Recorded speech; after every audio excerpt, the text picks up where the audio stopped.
po ashtu në një hadith tjetër, thot, kur robi del prej shtëpijës dhe shkon në xhami, edhe shkaku pse ka dalë prej xhamisë, nuk është diçka tjetër, përveç namazit.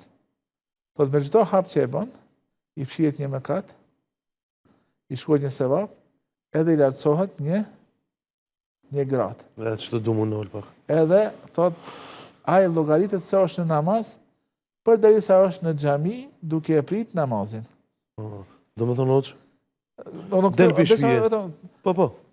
Këtu është fakti se ki njeri, ajo brendësia e ti, sinceriteti e ti, e bon që ta fiton këtë shpërblim. Cilë nuk kanoj pak. Do më thonë del për shpije, një hap, dy, nuk del përveç me fal namaz. Del për shpije, më të shku me fal namazin për Allah, për kur zot tjetër. Kjo është njëti, kjo është qëllimi. Se salat, namazi, tham, inë salati, namazim, është vetëm për Allah. Po. është një hap, dy, tre, këtë këto shkrur ka një sevap, ka një shpërblim. Edhe ka një gjëna fshije. Edhe i ngritet një shkallë. Edhe një shkallë ngritet.